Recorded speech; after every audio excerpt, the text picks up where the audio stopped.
오늘의 기독교를 가르쳐서 로이드 존스 목사는 이렇게 말한 바 있습니다.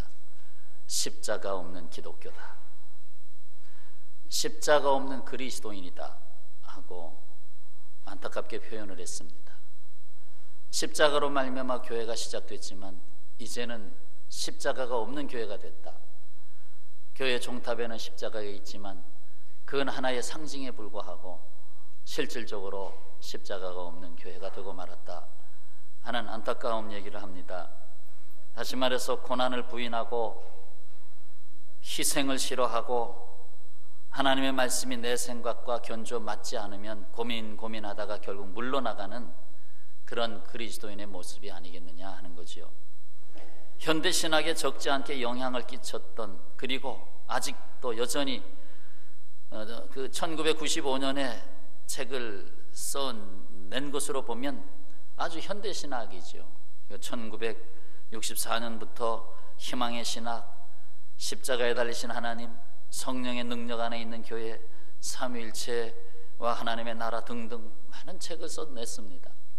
바로 희망의 신학자 몰트만입니다. 이 몰트만에 대해서 저도 많은 공부를 신학교 때 했고 거기에서 논문도 뽑아내기도 했습니다. 그 중에서 십자가에 달리신 하나님이란 책이 있습니다. 십자가에 달리신 하나님. 우리는 십자가에 달리신 그리스도라고 표현하는 것이 정확하지요. 그런데 어떻게 십자가에 달린 하나님이라고 표현을 하느냐 하는 이것에 대해서 많은 생각을 하게 하고, 또 거기에서 하나님의 삼위일체적인 역사가 무엇인가 하는 것도 발견하게 됩니다. 이 책에서 주시는 중요한 메시지 중에 하나는 하나님은 고통을 받으시는 하나님이시다. 우리 인간 세계에 죄악의 고통이 있고 이 살아가면서 수없이 많은 고통들을 겪고 있는데 그 고통을 하나님이 받아 가지고 계시다. 하나님이 받으신다 하는 거예요. 기독교의 하나님은 그리스의 제우스 신전에 모셔있는 신이 아닙니다. 그냥 편안히 편안히 쉬고 있는 신이 아니라 이 말입니다. 오히려 인간이 되어서 더러워지고 낮아지고 치욕을 당하고 심지어 무능해지고 고독해지고 버림받고 고통을 받고 십자가에 달리신 하나님이십니다. 하나님이 어떻게 고통을 당할 수 있겠느냐고 묻는 사람들이 많이 있습니다. 왜? 절대적 신이 왜 고통을 당하느냐라고 하는 거지요. 그러나 그것은 세상 신의 생각, 개념이라고 할 수 있을까요? 참신은 그렇지 않습니다.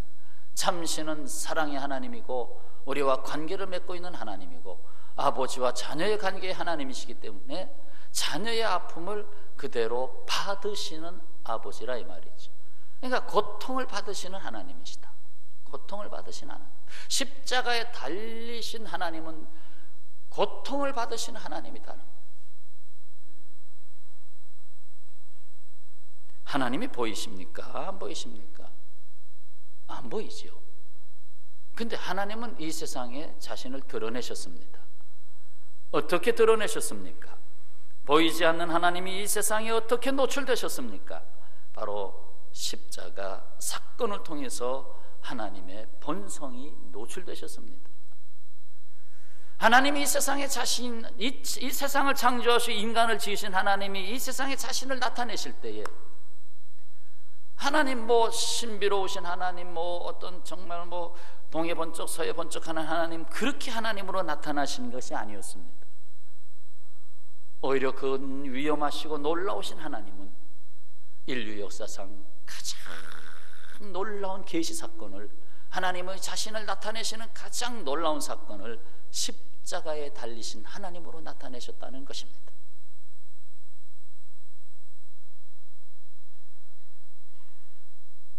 인간이 하나님을 알게 하는 사건이 바로 예수 그리스도의 고난과 그 죽음 가운데 있다는 것입니다. 하나님의 존재는 그리스도의 십자가 안에 온전히 계시되었습니다. 그 십자가를 통해서 보이신 고통당하신 하나님이 바로 그것입니다.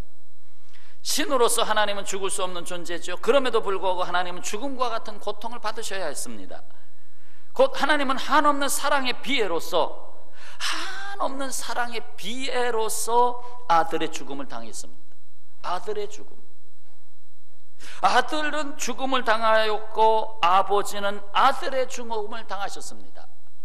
그게 그거 같죠, 사실은. 그런데 곧 예수 그리스도 죽음 안에 계신 아버지 하나님이십니다. 결국 독생자 예수께서 십자가에 달리신 것은 하나님 아버지께서 그 고통을 함께 하셨다는 의미에서 동일하게 십자가에 달리신 하나님으로 계시되고 있습니다.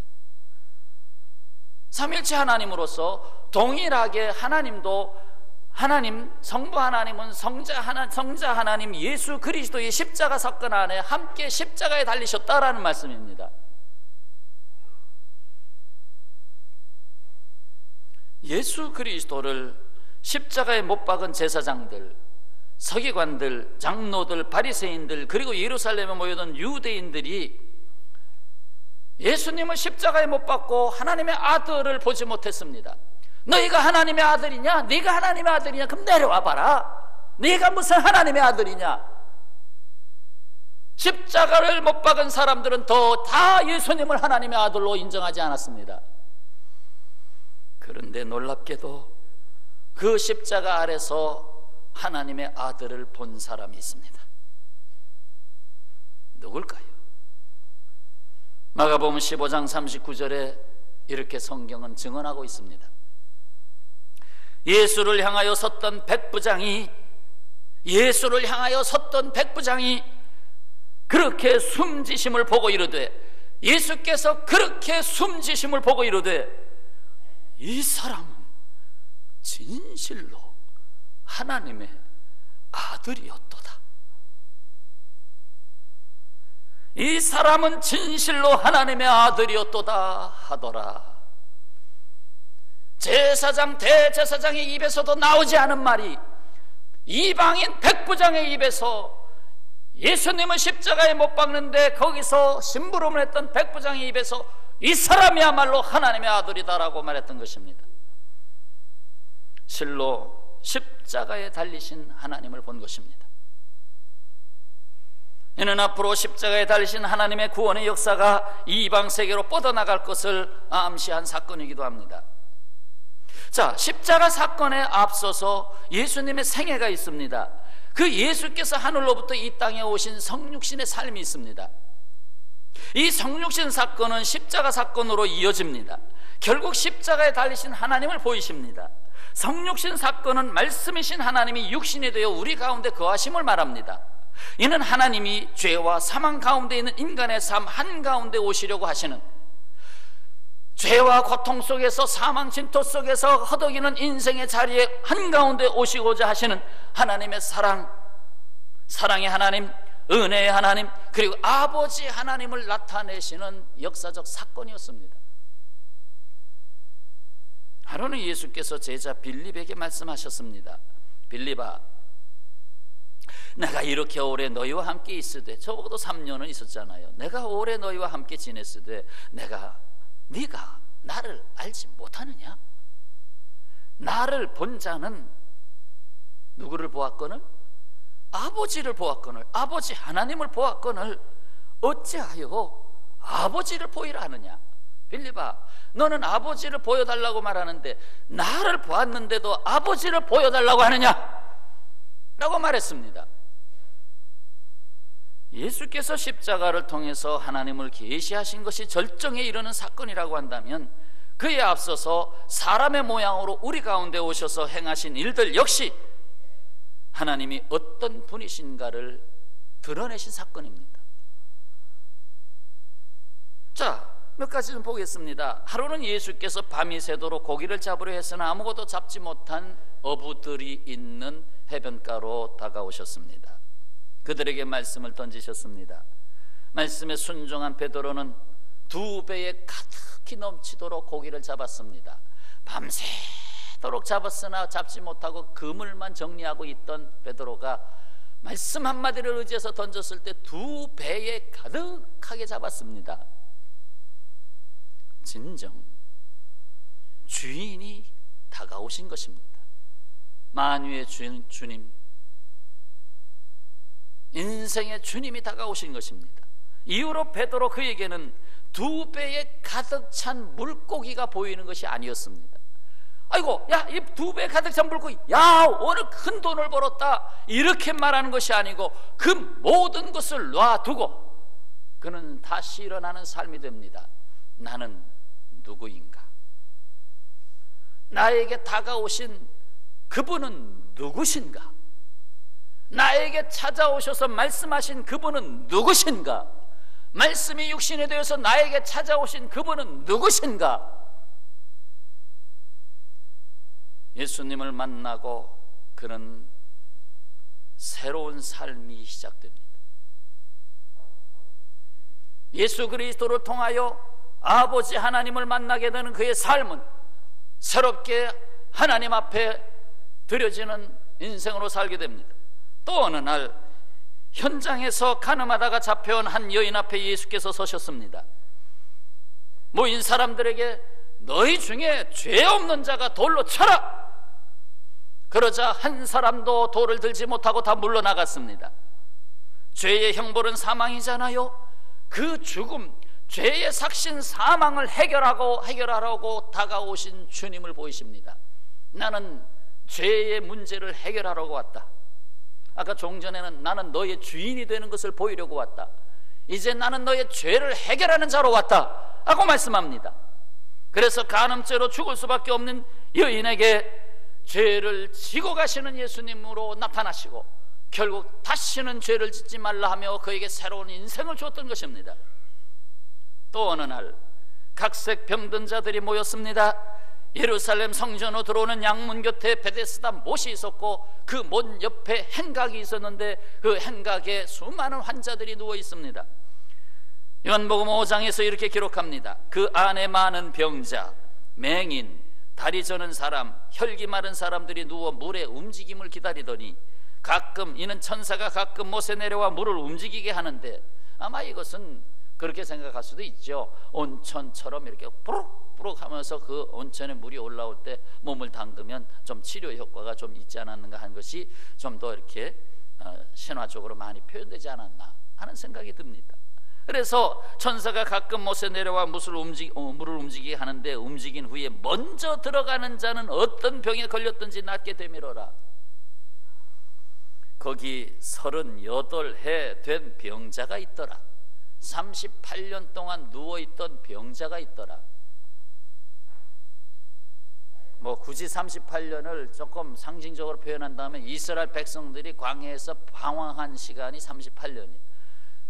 통틀어서 40년이지만 정탐꾼을 보내서 그들이 부정적인 정탐을 가져오고 백성들이 원망하고 그때부터 38년을 돌렸기 때문에 38년은 우리의 인생이 일어나지 못하고 방황하고 버려진 삶을 상징하기도 합니다. 38이라고 하는 숫자의 개념을 그렇게 볼 수도 있습니다.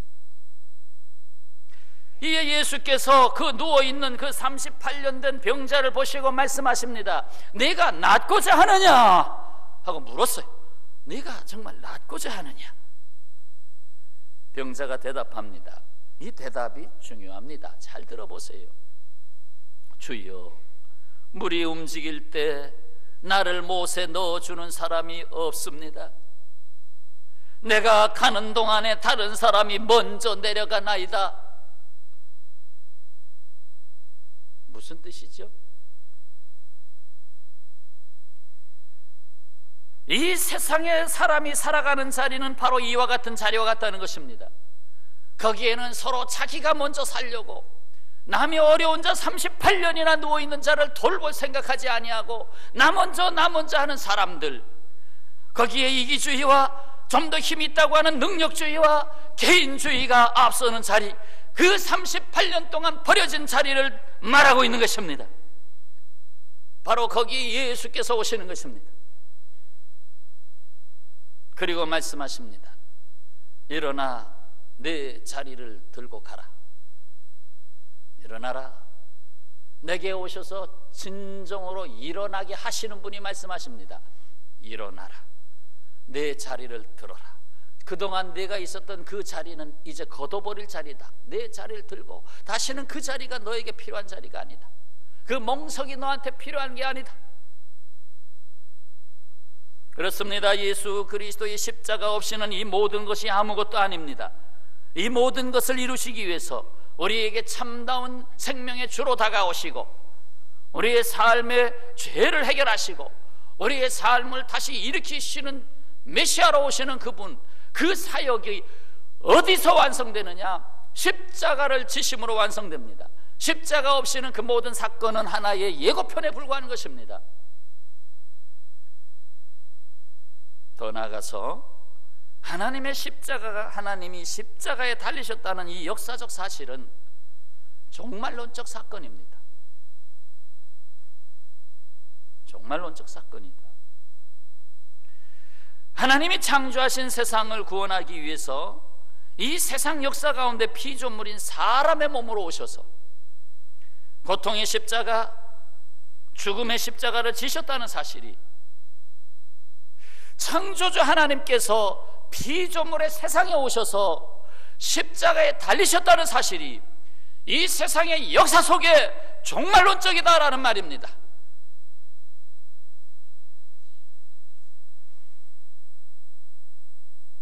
더 이상 다른 길이 없다 이 말입니다. 역사의 종지부가 될 수 있는 사건이라 이 말입니다. 성경은 이미 그 사실을 말씀하고 있습니다. 히브리서 1장 1절 2절 말씀에 옛적의 선지자들을 통하여 구약을 말하지요. 여러 부분과 여러 모양으로 우리 조상들에게 말씀하신 하나님이 이 모든 날 마지막에는 신약을 말합니다. 이 모든 날 마지막에는 아들을 통하여, 예수를 통하여 우리에게 말씀하셨으니 이 모든 날 마지막이라고 표현합니다. 예수께서 이 땅에 오신 날로부터 다시 재림하시는 날까지를 마지막 날이라고 표현합니다. 그렇게 딱 압축시켜 놓은 것이 바로 종말입니다. 지금까지 2000년이 지났지만 그 2000년은 종말 속에 있습니다. 예수께서 비로소 세상에 복음을 전파하실 때에도 그 말씀을 하십니다. 마가복음 1장에 그 첫 말씀이 나옵니다. 요한이 잡힌 후, 세례 요한이 잡힌 후 예수께서 갈릴리에 오셔서 하나님의 복음을 전파하여 이르시되 때가 찼고 하나님 나라가 가까웠으니 회개하고 복음을 믿어라 하시더라. 때가 찼다. 이제 이 세상의 역사에 하나님의 구원하시고자 하는 역사, 하나님의 나라를 회복하시고 이루시고자 하는 역사에 때가 찼다. 하나님의 나라의 개념, 하나님의 나라가 이미 너희에게 임하였느니라. 우리가 예수 그리스도를 믿으면 하나님의 나라가 우리 안에 들어오잖아요. 하나님의 나라, 하나님이 통치하시는 삶 속에 내가 들어가게 되는데, 그런데 마태복음 4장 17절에서 이 하나님의 나라를 또 다른 말로 표현합니다. 이때부터 예수께서 비로소 전파하여 이르시되 회개하라, 천국이 가까이 왔느니라 하면서 천국으로 표현합니다. 천국. 그러니까 신약 시대는 하나님의 나라를 이 땅에 전파하는 시대요, 궁극에 이루어져야 할 천국으로 향하여 가는 종말론적 시간 속에 들어가 있습니다. 그래서 예수께서 이렇게 요한복음 6장에서 이렇게 말씀하십니다. 나를 보내신 이의 뜻은 내게 주신 자 중에 내가 하나도 잃어버리지 아니하고 마지막 날에 다시 살리는 이것이니라. 또 말씀하십니다. 내 아버지의 뜻은 아들을 보고 믿는 자마다 영생을 얻는 이것이니 마지막 날에 내가 이를 다시 살리리라 하셨습니다. 예수 그리스도를 믿음으로 이미 다시 살림을 받았고, 그러나 이 땅에 살고 있기 때문에 육신이 죽어야 돼요. 죽음으로 인하여 마지막 새하늘과 새 땅으로 들어갈 때 육신을 다시 받으면서, 그래서 영원히 다시 살게 됩니다. 십자가에 달리신 하나님, 이 놀라운 역사는 이 세상을 향하신 종말론적인 사건임을 명심해 두셔야 합니다. 그냥 2000년 전에 예수라는 분이 십자가에 달려 죽었단다, 그가 성인이란다, 그것이 아니라 바로 십자가의 사건은 하나님이 십자가에 달리셨다고 하는 것, 하나님이 이 세상에 자신을 드러내실 때에 가장 깊으신 본성을 드러내는데, 나는 사랑의 하나님이다, 그렇기 때문에 너희들의 고통을 내가 받을 수 있다, 내가 십자가에서 다 받으리라. 자, 여기서 오늘 말씀 23절에서 25절의 말씀을 봅니다. 우리는 십자가에 못 박힌 그리스도를 전하니, 십자가에 못 박힌 그리스도, 십자가에 달린 그리스도, 이 말씀이 오늘 무엇으로 표현됐어요? 십자가에 달린 하나님.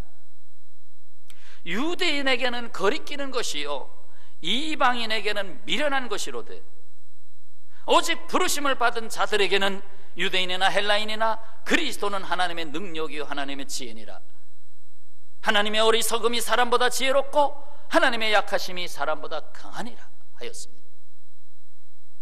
하나님이 최종적으로 선택하신 그 십자가는 결국 하나님의 능력이었습니다. 세상 사람들이 볼 땐 거리끼는 것이죠, 미련한 것이죠. 근데 하나님은 말씀하십니다. 그것이 하나님의 능력이다. 그것이 하나님의 지혜다. 오늘날 이 세상의 지혜는 십자가 지려고 하지 않습니다. 도리어 스스로 높아지려고 합니다. 요즘 이단의 역사들이 수없이 많이 안상홍, 정의의 신천지 등등 수없이 많은데, 그 신천지가 일어나는 것도 간단합니다. 그들은 육체가 죽지 않는다고 말합니다. 근데 이제 교주도 멀지 않아 이제 죽을 거 아닙니까? 근데 이 세상에 왕국을 건설하고 싶은 거예요. 하나님은 십자가에 달리기 위해서 이 땅에 오셨는데, 도리어 이 땅의 수많은 사람들은 자기가 십자가를 꺾어버리고 왕이 되려고 하고 있는 것입니다. 그래서 문제가 발생하는 거예요. 한국 교회가 자꾸 이렇게 좀 세속화된다 하는 문제도 결국 거기에 붙어 있는 것입니다. 결론부에 말씀드리려고 했지만 이해를 돕기 위해서 먼저 말씀드립니다. 교회 위에 십자가를 바라보는 것이 아니라 십자가에 달린 교회가 되어야 되는 것입니다. 십자가에 달린 교회는 믿는 자들의 공동체 아닙니까? 십자가에 달린 성도가 되어야 된다는 말입니다. 그렇지 않으면 이 세상을 구원할 수가 없습니다. 이 세상이 교회로 돌아올 수 없습니다. 왜? 하나님을 만날 수 없기 때문에. 하나님은 십자가를 통해서 계시하셨는데, 십자가를 잃어버린 교회는 하나님을 계시할 수가 없다는 말씀입니다.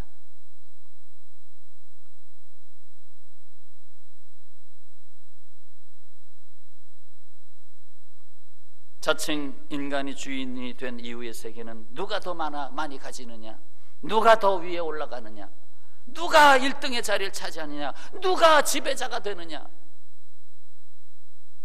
한마디로 사랑에 반대인 욕심과 탐욕에 늪에 빠진 삶을 살고 있다는 것입니다.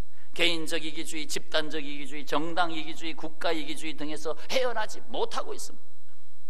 그렇게 넓은 땅을 가진 러시아도 그래도 따뜻한 쪽의 땅을 조금이라도 더 차지하려고 그렇게 자꾸 손을 뻗치고 군대를 파견하고 그러잖아요.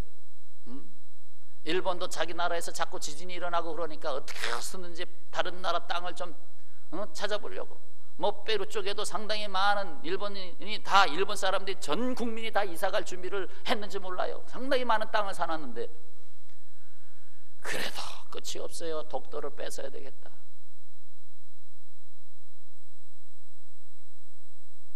언제까지입니까? 인간이 주인이 된 이후의 세계, 언제까지 그렇게 살아야 합니까? 이런 상황 속에서 누가 구원을 받겠습니까? 누가 참 자유를 누리겠습니까? 누가 자녀들에게 야, 행복한 세상을 살아라라고 말할 수 있겠습니까? 설사 이 세상에서 성공했다 해도 결국 죽음의 두려움 앞에서 빠져나오지 못하는 인간, 그래서 중국을 최초로 통일하고 못할 것이 없었던 권력을 휘둘렀던 진시황, 그가 죽음 앞에 떨면서 불로 철을 구하러 다니지 않았습니까? 그리고 그가 죽을 때에 자기를 호위하도록, 죽은 후에도 자기를 지키도록 3,000이나 되는 군병의 토를 만들어서 함께 매장하도록 하지 않았습니까? 인간의 지혜로 어떻게 자기를 지킨다는 것입니까? 십자가에 달리신 하나님, 거기에서 하나님의 지혜가 예수님의 피로 말미암아 흘러온 세상을 적시고 있습니다. 세상의 지혜로는 그 누구도 고통당하시는 하나님을 보지 못합니다. 그래서 우리가 고통 중에 있을 때 하나님이 그 고통을 받으셨기 때문에 우리가 고통 중에 있을 때 하나님의 부르심을 듣게 하실 수밖에 없으셨습니다. 하나님의 사인을 인간이 받아야 되는데 아무리 사인을 줘도 받질 않습니다. 전도자가 아무리 사인을 줘도 받질 않습니다. 아무리 아내가 남편에게 여보 오늘은 교회 좀 같이 가지 하면 야 교회 가서 뭐하냐? 내가 지금 말이야 가서 대접이나 받겠냐? 내가 사장이 되고 회장이 되고 그럼 갈게. 내가 지금 맨날 쥐꼬리 같은 월급을 받아가지고 가서 교회에 앉아있으면 날 알아주냐? 알아줘? 그래서 이 말씀을 교독할 수밖에 없습니다. 오늘 본문 말씀 26절에서 29절. 자, 한 절씩 교독합니다. 형제들아 너희를 부르심을 보라. 육체를 따라 지혜로운 자가 많지 아니하며 능한 자가 많지 아니하며 문벌 좋은 자가 많지 아니하도다.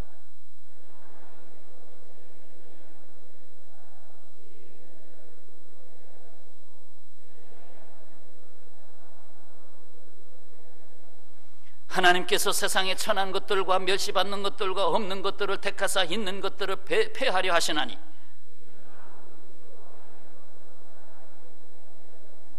아멘.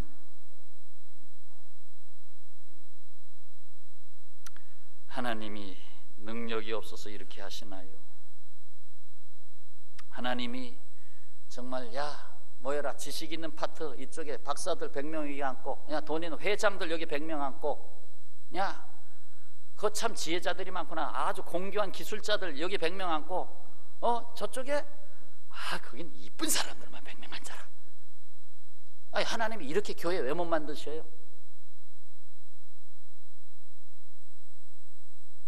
그런데 아무리 사인을 보내도 그런 사람들은 조금 돌아온다는 거예요. 안 돌아온다는 거예요. 야 내가 뭐가 없어서 교회 가서 앉아있냐? 야 그 1시간 앉아있는 동안 야 골프 한 번 쳐봐 얼마나 재밌나? 응? 안 돌아온다는 거예요. 하나님이 부족해서 못 억지로 끌어다 앉혀는 그게 아니라 정말 너와 나의 관계성을 이루기 위해서 하나님은 그래 정말 나를 필요로 하는 사람 부를게. 그래서 미련한 자를 택하고 약한 자들을 택하고 천한 자들을 택하고 멸시받는 자들을 택해서 오라 하시는 거예요. 사랑하는 여러분, 신약시대는 하나님의 시간에서 볼 때 종말 안에 있습니다. 교회는 그동안 수많은 사람들을 하나님께 인도했습니다. 더욱이 세대가 어려울 때 많이 전도를 했습니다. 일제 식민지 하에 전도의 역사가 일어났습니다. 6.25 전쟁의 동란을 전후로 해서 많은 역사가 일어났습니다.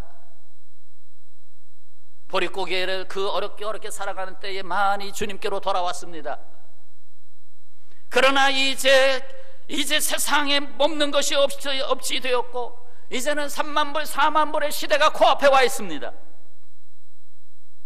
교회는 세속화되었고 그래서 교회에 십자가가 교회에서 사라지고 상징만 남아있는 십자가가 되고 진정으로 이 세상을 위하여 십자가 지는 사람들은 점점 적어지고 예수님처럼 하나님처럼 자신을 다 내려놓고 말씀이 육신이 되어 이 땅의 가장 낮은 자리에 자신이 오시는 바로 하나님의 그 마음을 가지고 살아가는 자들은 점점 줄어들고 나를 인정해 주지 않으면 픽 삐져버리고 어떤 선거에 떨어지면 픽 하고 삐져버리고 우리 교회는 그렇지 않은데 다른 교회는 그런 게 좀 많은 거예요.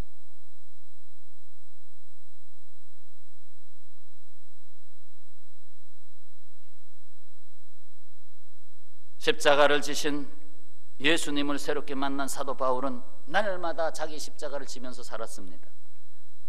곧 자기가 날마다 죽을 수 있었기 때문에 자기가 가는 곳마다 날마다 살아나는 역사가 있었습니다.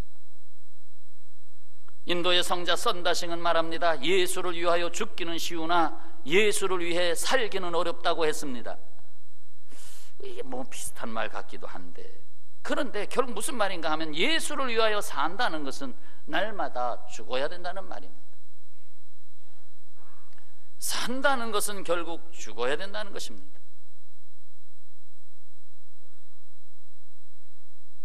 사랑하는 여러분, 십자가를 잃으면 세상에 절망만 보이고 십자가를 생각하면 세상에 희망이 보입니다. 십자가 없이 보면 교만과 시기와 미움과 다툼과 분쟁이 가득합니다. 그러나 십자가를 통해서 보면 희생과 사랑이 보입니다. 십자가 없이 자신을 돌아보면 자기가 잘난 것처럼 보입니다. 자기 의의가 자꾸 드러납니다. 허물과 죄는 자꾸 가려서 안 보입니다. 그렇기 때문에 교만해집니다. 그러나 십자가를 통해서 자신을 돌아보면 주여, 나는 주님의 긍휼을 입은 자입니다. 나는 용서받은 자입니다.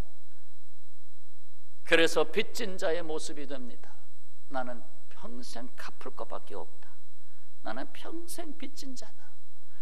구원받은 자는요, 그때부터 빚진 자가 되는 거예요. 사랑의 빚진 자가 되는 거예요. 내가 무엇인데 나에게 천국을 주십니까?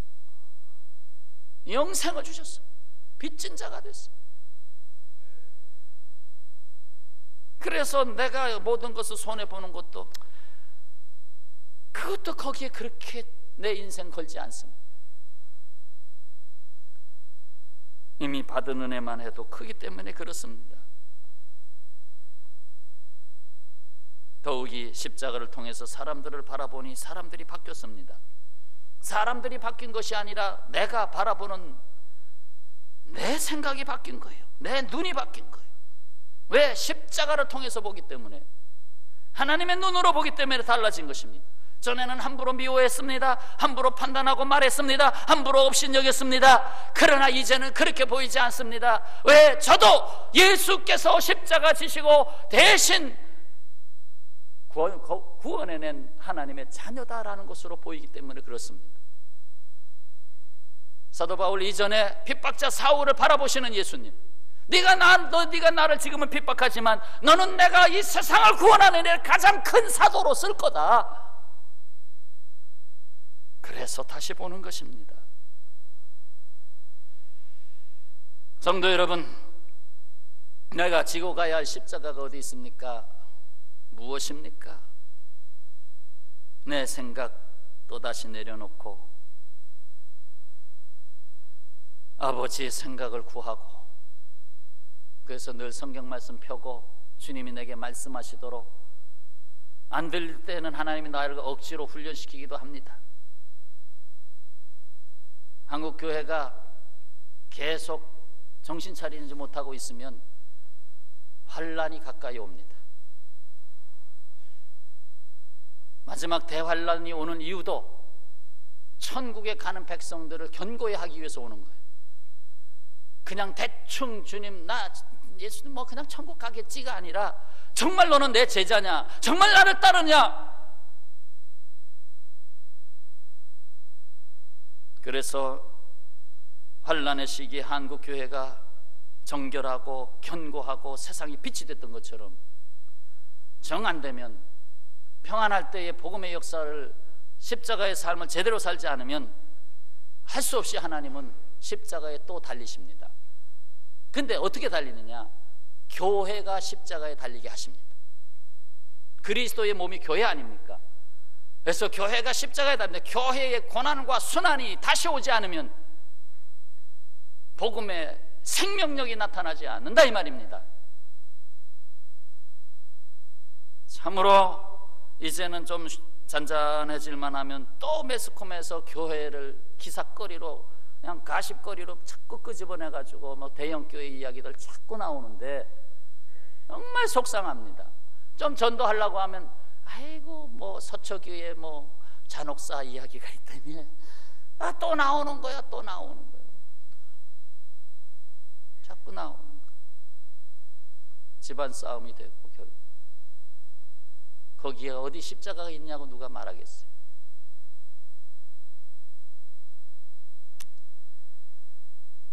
십자가에 달린 교회 모습을 다시 회복하지 아니하면 하나님이 더 크게 슬퍼하실 것입니다. 지금도 여전히 고통을 당하고 계시는 하나님, 내가 지은 세상에 내가 지은 내 자녀들인데 하면서 고통을 안고 계시는 하나님, 부모가 자녀 때문에 고통하는 경우 있잖아요. 마찬가지. 하나님 아버지께서 고통을 안고 계시고 있습니다.